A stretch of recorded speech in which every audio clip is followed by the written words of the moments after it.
Saya ingin kita untuk belajar sesuatu, yaitu tentang mendengar suara Tuhan. Karena kalau kita mendengar firman-Nya, kalau sungguhan dari hati kita bukan sekedar masuk logika, sesuatu pasti akan terjadi dalam kehidupan kita.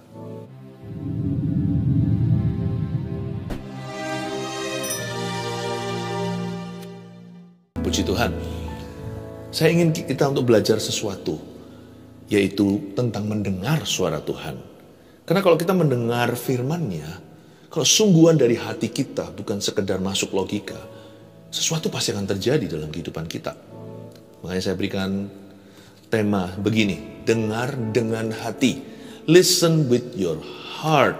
Mazmur 78 ayat 1-11. Bunyinya begini, nyanyian pengajaran Asaf. Pasanglah telinga untuk pengajaranku, hai bangsaku. Sendengkanlah telingamu kepada ucapan mulutku. Aku mau membuka mulut, mengatakan amsal. Aku mau mengucapkan teka-teki dari zaman purbakala, yang telah kami dengar dan kami ketahui dan yang diceritakan kepada kami oleh nenek moyang kami. Kami tidak hendak sembunyikan kepada anak-anak mereka, tetapi kami akan ceritakan kepada angkatan yang kemudian.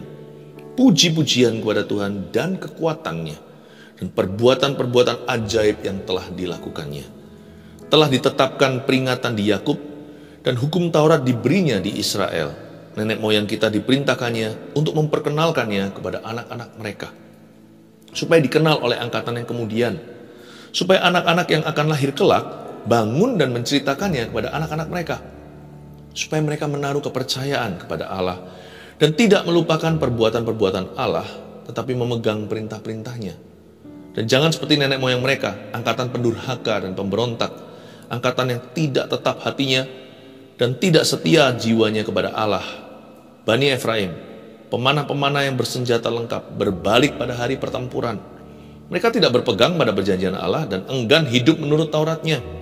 Mereka melupakan pekerjaan-pekerjaannya dan perbuatan-perbuatannya yang ajaib yang telah diperlihatkannya kepada mereka.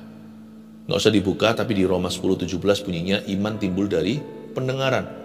Pendengaran oleh firman Kristus. Di saat teduh bersama hari ini saya akan ajarkan praktisnya gimana sih mendengarkan Tuhan secara seksama sehingga kita tidak ketinggalan apa-apa. Jangan sampai kita kelewatan firman. Kalau berita masih bisa diulang, apalagi zaman sosial media, zaman media. Apa yang sudah diupload, diunggah, kita nikmati nanti, nggak usah live-nya. Tapi kalau Tuhan sedang berbicara sekarang, detik ini kepadamu, itu nggak akan terulang. Ada kuasa dalam firman yang demikian, rema namanya. Itu di kairos Yesus atau di waktu ilahinya. Firman yang seperti itu penuh dengan kuasanya. Namun kalau kita merasa kurang peka, juga jangan tawar hati. Samuel, seorang nabi yang besar, mulai dengan mentah. Waktu dia umur 6, baru saja wisuda, masa-masa balita, masih bocah. Tapi dia mendengar suara Allah, dikira suara Eli pengasuhnya. Dikira Bapak Eli imam itu yang jadi papa asuhnya. Dia berkata, Bapak, apa yang bisa saya bantu? 3 kali Tuhan ulangi, berarti Tuhan itu sabar sekali. Jangan takutlah. Asal tidak ada kesengajaan di dalam hati kita. Kalau kita kelewatan, Tuhan pasti menunggu. Tapi jangan memberontak kepada suaranya. Jangan kita mencobai dia, jangan mentang-mentang, dan juga jangan remehkan Tuhan. Mencobai Tuhan itu bukan hanya menantang, tapi juga meremehkan. Gampang lah, besok kan Tuhan pasti bicara lagi. Nggak tentu, kalau itu sikap hatimu. Makanya itu di sini, kita perlu untuk dengar dengan hati. Karena banyak mujizat tidak jadi terjadi, karena firman-Nya tercuri. Di tengah-tengah jalan, apalagi kalau firman itu ditaburkan di jalan trotoar di dalam hati, atau hatinya keras, tidak mau gembur di hadapan Allah. Dengar suara Tuhan itu asal-asalan, gak mau sungguh-sungguh sekap dirinya di dalam kamar. Ya, dengar suara Tuhan itu bisa disambi dengan melakukan hal-hal lain. Tuhan gak suka dimadu, Tuhan tuh maha cemburu. Kalau sampai kita tuh dengar suara Tuhan itu sambil mata kita itu ke kiri kanan, jangankan Tuhan. Pejabat aja bisa tersinggung atau orang yang lebih senior dari kita. Misalkan kita bicara, dia menginginkan perhatian kita penuh, lalu kita sambil telepon sama orang, atau mungkin kita sambil lihatin hal-hal lain, nggak bisa konsentrasi. Wah, jangankan Tuhan, manusia aja nggak mau digitukan. Apalagi kalau manusia punya kedudukan. Tuhan itu tidak untuk digampangkan. Dan suaranya itu berkuasa. Mujizat seringkali tidak terjadi dalam kehidupan seseorang karena dia kurang memperhatikan apa yang Tuhan sedang katakan. Dan toh kalau dia memperhatikan asal-asalan, firman itu jatuh di tanah yang asal-asalan pula. Belum sampai terjadi dibuahi, firman itu sudah tercuri oleh iblis. Bukan karena Tuhan tidak berjanji, apalagi menggenapi, tapi karena kita tidak jaga firman Tuhan seperti menjaga biji mata. Pelajaran dari sejarah bunyinya begini, ayat 1 saya ulangi. Nyanyian pengajaran Asaf. Asaf adalah seorang prophet. Dia seorang nabi yang musikal. Asaf ini penggubah atau penulis lagu. He was a musical prophet. Berarti seorang nabi itu penyambung lidah Allah. Dia mau ngajarkan pada kita bagaimana bertelinga. Tidak ada yang lebih layak mengajari bagaimana mendengar suara Allah seperti seorang nabi yang peka kepada suaranya. Nyanyian pengajaran Asaf ini, pelajaran apa yang kita bisa petik? Asaf hendak mengajarkan kepada kita supaya jangan sampai kita berakhir menjadi orang yang tidak percaya kepada Tuhan. Jangan sampai kita itu menjadi orang yang kurang percaya. Asaf ajari kita untuk beriman dan beriman pada firman. Dan firman itu berarti mendengar suaranya. Pasanglah telinga untuk pengajaranku, hai bangsaku, ayat yang pertama. Sendengkanlah telingamu kepada ucapan mulutku. Telinga kok dipasang? Telinga ya sudah ada di sini, di sisi kepala. Bukan hanya satu, dua lagi. Pasanglah telinga itu artinya listen with your heart. Bukan hanya asal dengar, tapi dengarkanlah. Kita bisa loh, tidak perlu fokus pada sesuatu, tapi juga masuk ke telinga. Misalnya mungkin ada musik background ketika kita jalan-jalan di mall. Kita tahu musik itu, tapi kita tidak menghayatinya. Firman Tuhan tidak bisa sambil lalu. Kita kalau firman itu harus sungguh-sungguh. Pasanglah telinga itu maksudnya listen with your heart atau dengar dengan hatimu. Lalu ada kalimat berikutnya, sendengkanlah telingamu. Bedanya apa sama hanya sekedar memasangnya? Sendengkan itu seperti ini loh. Gimana? Kayak seperti orang yang sadar dia tuli atau pendengarannya berkurang. Gimana? Dia berusaha. Jangan sampai gara-gara suaranya kecil karena yang ngomong jauh atau mungkin yang ngomong dekat. Tapi telinga kita mengalami, telinga kita punya problema, masalah pendengaran contohnya, itu bukan alasan untuk tidak mendengar suara Tuhan. Seharusnya kita semakin berusaha kalau kita kurang peka. Justru yang gak peka itu harus masuk ke ruang doa. Supaya bisa konsentrasi penuh, tidak ada distraction atau gangguan. Jangan berkata, sana yang peka, ya sudah, tolong ya dengarkan suara Tuhan untuk aku. Nanti orang itu yang diberkati. Kita sendiri akan luput dari berkat Allah. Kita juga perlu mendengar suaranya. Sebab domba Kristus mendengar suara gembalanya. Kita semua bisa kok dengar suara Tuhan. Meskipun tidak sesuai dengan ekspektasi kita. Karena yang disebut dengar suara Allah itu gak tentu harus audible. Gak tentu harus crispy clear. Tapi kadang-kadang Tuhan bicara dengan suara hati, sepoi-sepoi bahasa. Tapi kalau kita sendengkan telinga, pasti ada tuntunan Allah. Sendengan telinga itu bukan hanya dengar dengan hati, tapi dengarkan lagi dan lagi. Itu maksudnya. Sendengkan itu artinya listen again and again with your heart. Bukan hanya dengar dengan hati saja. Dengar dengan hati dan dengarkan terus dan dengarkan lagi. Again and again. Cara beriman itu gampang.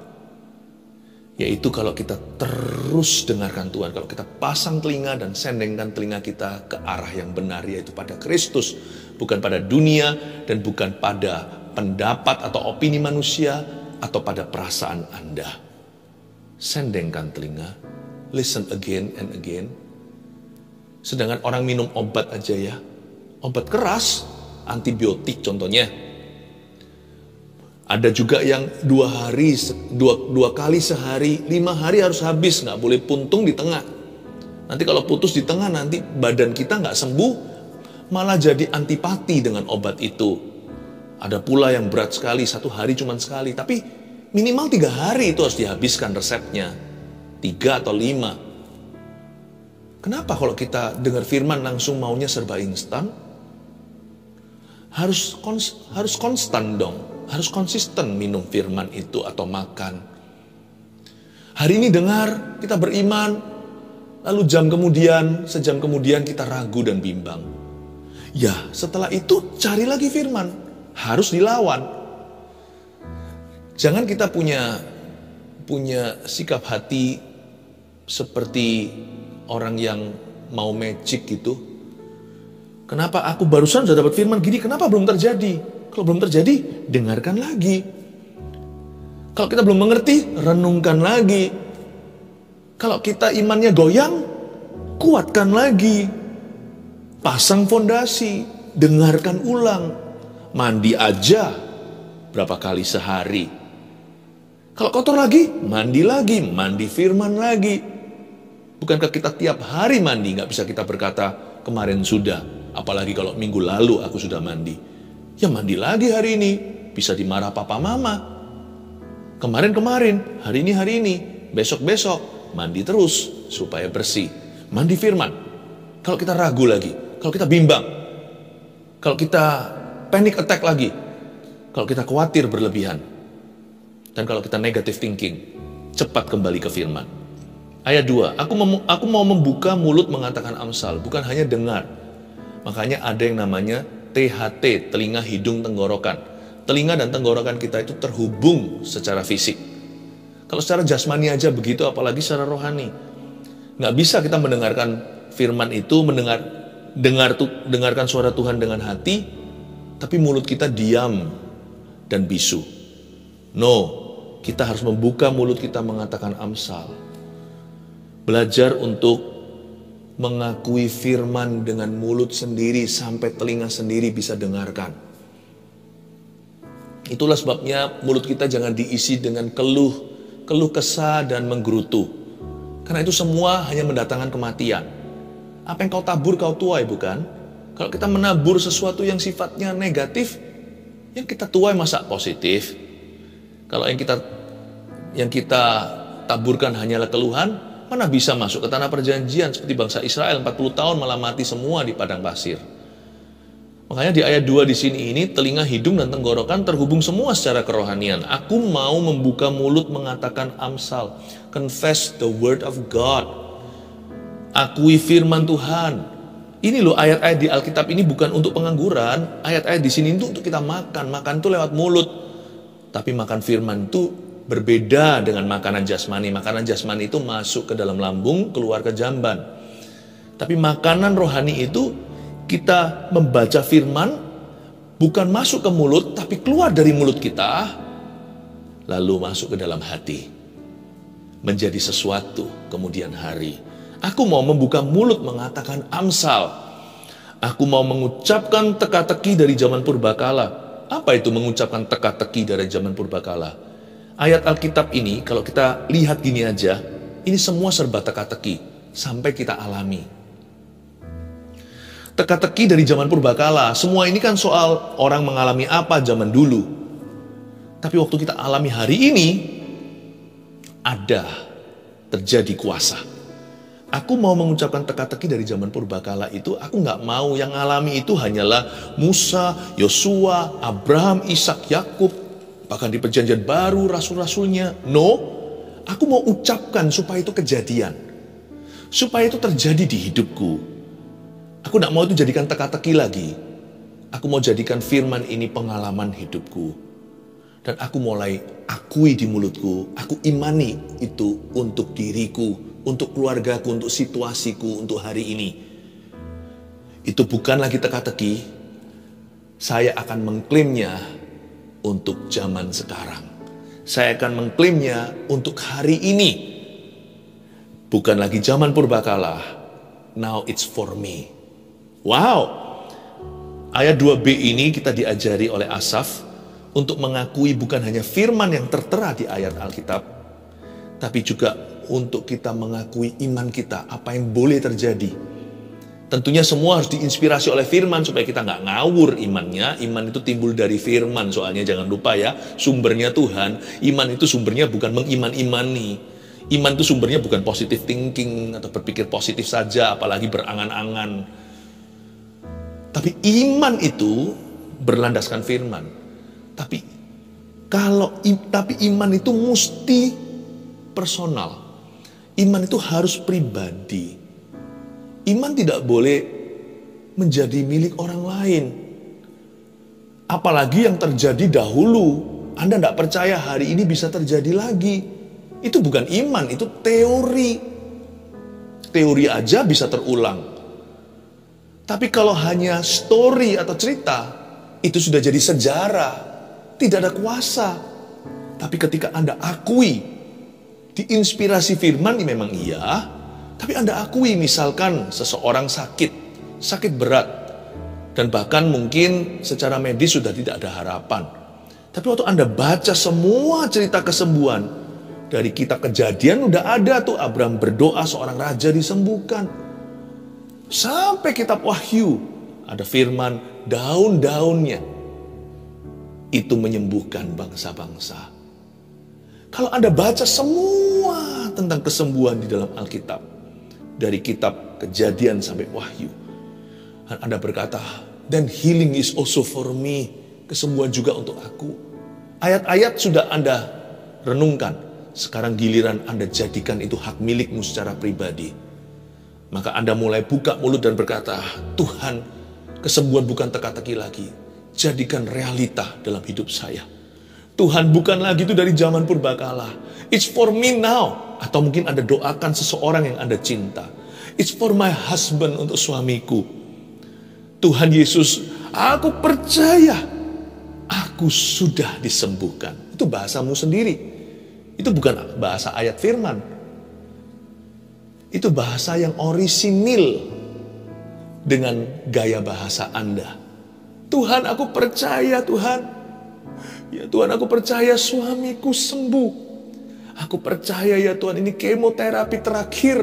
Setelah itu Tuhan Yesus tidak ditemukan kanker-kankernya. Atau bahkan belum kemoterapi bahkan belum sampai terjadi tindakan medis. Anda sudah beriman dan berkata, aku percaya besok waktu kita cek ke dokter, Tuhan, mungkin suaminya namanya Hani, ya kan? Atau panggilan sayang, my honey, ya Tuhan, akan dideklar, dokter akan mencetuskan, ternyata tidak ada kanker di dalam tubuhnya. Dokter akan berkata, tidak perlu tindakan medis, sebab dia sudah sembuh. Ini loh hasil yang lalu, ini hasil yang sekarang. Entah apa yang terjadi. Kalau dokter berkata begitu, angkat tangan dan berkata, aku tahu apa yang terjadi. Imanku menyembuhkan dia. Memang Yesus yang menyembuhkan. Tapi berkali-kali di kitab Injil, ketika seseorang disembuhkan karena beriman pada Tuhan, Tuhan lemparkan mahkotanya ke orang itu untuk menguatkan imannya. Tuhan berkata, hai wanita, imanmu telah menyembuhkanmu. Kita semua tahu yang sembuhkan Yesus, bukan iman orang itu. Tapi Yesus mau dia terlibat. Yesus mau dia merasa memiliki terhadap kesembuhan yang telah terjadi. Your faith, lady, imanmu, hai perempuan, telah menyembuhkanmu. Berhentilah pendarahan itu. Jangan jadikan apapun yang terjadi dulu, semua janji itu zaman purbakala. Atau purbakalanya mungkin gak setua Alkitab. Mungkin purbakala itu terjadi di hidup orang lain kemarin. No, katakan this is for me. Tapi supaya Anda gak lupa beriman, mulut itu harus terus mengucapkan, rajin-rajin setiap bangun tidur berkata, I am healed. Aku sudah sembuh. Setiap bangun tidur berkata, aku tahu aku akan keluar dari hutang yang jahanam ini. God shall bless my word. Tuhan akan berkati toko sandalku. Begitu. Nggak ada ayatnya toko sandal. Nggak ada. Ayatnya ya Anda yang alami itu, bukan zaman purbakala. Dan jangan jadi teka-teki. Itu firman milik pribadimu, milik pribadi Anda. Wow, ini powerful. Bukan hanya confession of the word of God, but confess your faith. Bukan hanya pengakuan firman, tapi akui imanmu. Apa yang boleh terjadi, apa yang bisa terjadi, apa yang mungkin terjadi, atau apa yang pasti terjadi jikalau Anda percaya. Ayat 3, yang telah kami dengar dan kami ketahui, dan yang diceritakan kepada kami oleh nenek moyang kami tidak hendak sembunyikan kepada anak-anak mereka, tetapi kami akan ceritakan kepada angkatan yang kemudian. Berhenti di sana dulu. Ayat 3, saya ulang, yang telah kami dengar dan kami ketahui, dan yang diceritakan kepada kami oleh nenek moyang kami. Listen to others' testimonies. Jangan dengar gosip, apalagi fitnah. Kalau kita mau diberkati dan mengalami perkenanan kasih karunia Allah, dengarkan kesaksian orang lain yang sudah mengalaminya lebih dulu. Oleh darah anak domba dan oleh kesaksian kita, iblis dikalahkan. Kesaksian itu punya satu nilai, yaitu menularkan mujizat kepada orang berikutnya yang mendengar dengan iman. Karena kesaksian menginspirasi kita, membuat kita jadi, oh, aku gak harus kalah. Jikalau yang lain ditolong, saya bisa. Yang telah kami dengar dan kami ketahui. Dia dengar apa sih? Dia tahu apa? Yang diceritakan kepada kami oleh nenek moyang kami. Tradisi bangsa Yahudi itu bagus sekali, bukan gosip ria. Tapi turun-temurun mereka ceritakan bagaimana Tuhan, Allah Israel itu pernah membelah Laut Merah. Itu diturunkan lewat lagu. Makanya itu ayat 4b, apa yang tidak disembunyikan, puji-pujian kepada Tuhan dan kekuatannya, dan perbuatan-perbuatan ajaib yang telah dilakukannya. Kalau 4b ini bicara tentang songs and stories, lagu dan cerita. Puji-pujian kepada Tuhan dan kekuatannya. Puji-pujian itu nyinggung-nyinggung kekuatan Tuhan. Selalu sindir-sindir. Sindir yang baik maksudnya. Menyindir yang baik tentang kuasa Allah. Menyindir kita bahwa kuasa Allah itu masih berlaku untuk kita. Ini bagus. Puji-pujian kepada Tuhan dan kekuatannya. Mengingatkan kita apa yang Tuhan sanggup dan bisa. Dan apa yang Tuhan pernah dan akan lakukan dalam hidup orang yang percaya. Dan perbuatan-perbuatan ajaib yang telah dilakukannya. Ini bicara tentang mendengarkan lagu-lagu yang mengangkat iman kita daripada lagu-lagu yang sifatnya tidak ada makna rohaninya. Kalau kita dengar lagu sekuler, ya pilih-pilih sih, selektif saja. Tetapi misalkan kalau kita lagi sedih, jangan dengarkan lagu sedih. Lagu-lagu dunia yang membuat kita depresi. Justru dengarkan lagu syukur. Kalau kita lagi kecewa, dengarkan lagu kasih. Kalau kita lagi putus asa, dengarkan lagu iman. Karena puji-pujian pada Tuhan dan kekuatannya dan perbuatan ajaib yang telah dilakukannya itu tidak hendak disembunyikan. Jangan sampai kita itu dengar lagu yang salah di waktu yang salah. Listen to faith-filled, uplifting praise. Dengarkan puji-pujian yang penuh dengan iman, pengharapan dan kasih. Puji-pujian yang mengangkat semangat kita atau yang memberi semangat. Telah ditetapkannya peringatan di Yakub dan hukum Taurat diberinya di Israel. Nenek moyang kita diperintahkannya untuk memperkenalkannya kepada anak-anak mereka. Supaya dikenal oleh angkatan yang kemudian, supaya anak-anak yang akan lahir kelak akan membangun dan menceritakannya kepada anak-anak mereka. Itu yang saya katakan tadi, saya nggak usah ulangi. Simple aja, ayat 5 dan 6 itu bicara tentang tradisi Yahudi. Orang Yahudi itu punya tradisi yang unik sekali. Mereka itu tradisinya diturun-temurun melalui kesaksian, dan kesaksian yang dilakukan. Karena itu nggak sampai turun ke bawah, itu kuat tradisinya, culture-nya. Kita bisa mencipta juga kingdom culture atau kebudayaan kerajaan sorga sekeliling kita. Mungkin iman kita belum kuat, tapi kalau kebudayaan kita bangun dulu, iman kita gampang kuat. Contoh ya, kalau orang pindah dari satu negara ke negara yang lain, misalkan kalau kita mau belajar bahasa Inggris, kenapa orang kalau belajar di luar negeri Inggrisnya lebih lancar? Karena dia tinggal di kebudayaan mereka.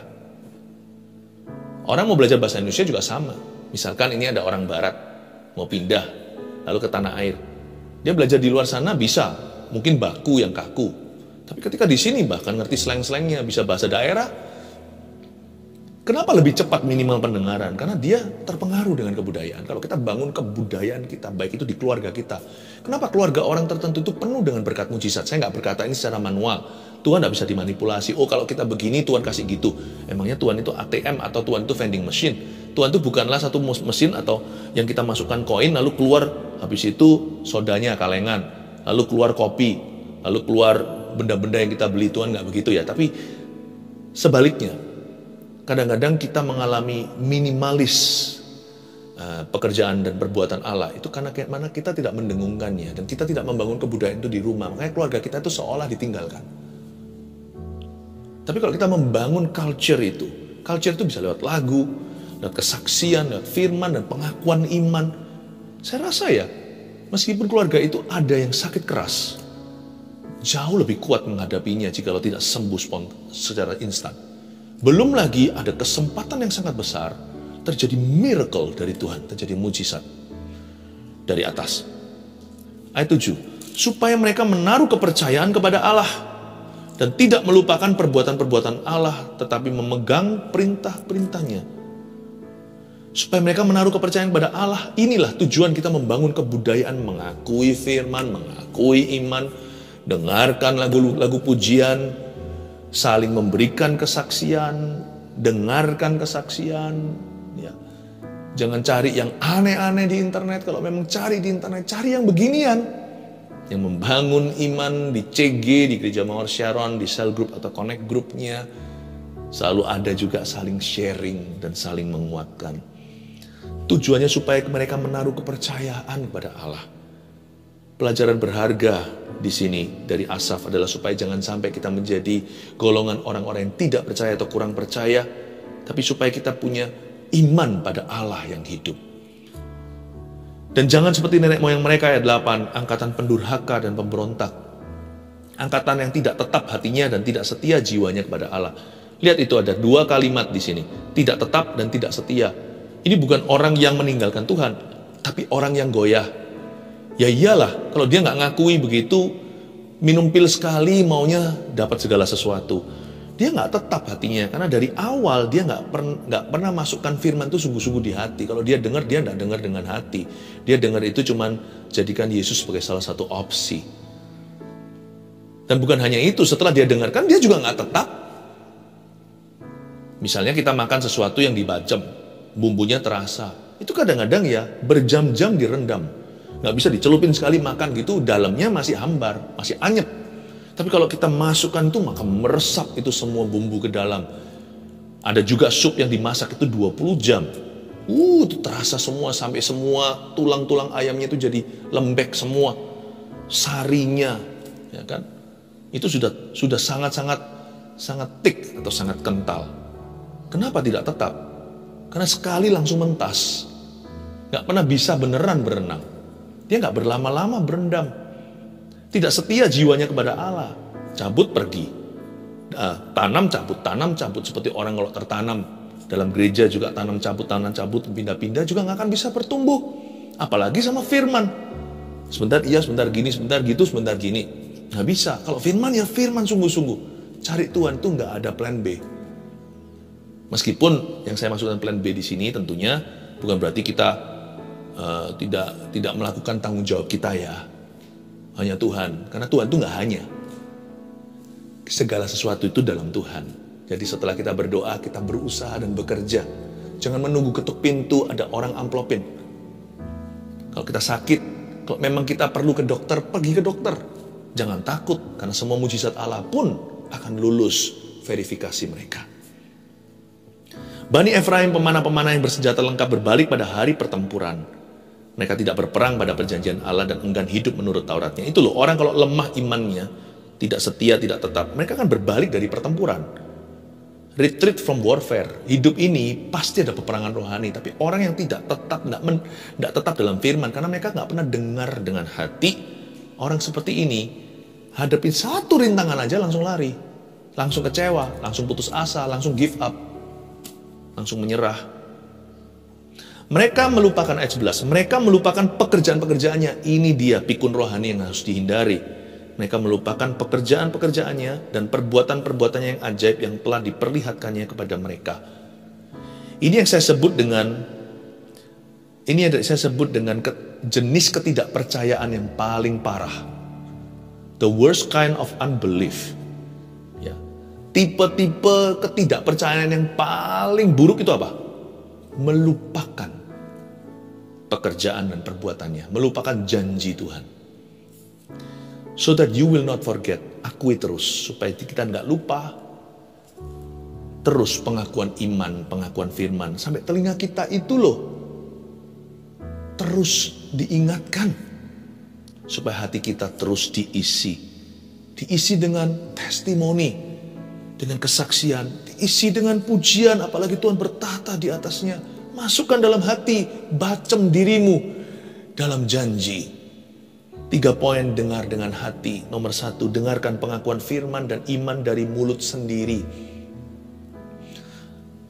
2, dengarkan kesaksian dan pujian yang membangkitkan iman. 3, dengarkan berkali-kali, semua yang di atas tadi, dengarkan berkali-kali agar tidak lupa untuk beriman. Karena orang yang lupa, tiada obatnya. Ayo dengar dengan hati, apa yang Anda imani hari ini? Saya minta Anda untuk mendengungkannya. 1 Petrus 4 ayat 7. Kesudahan segala sesuatu sudah dekat.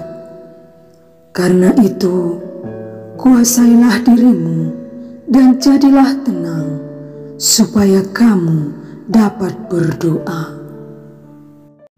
Saudara yang terkasih, terima kasih telah mendengarkan firman Tuhan hari ini. Jangan lupa untuk dukung terus channel ini dengan cara subscribe, like, share, dan juga komen, agar saudara kita yang lain juga boleh terberkati. Tuhan Yesus memberkati kita.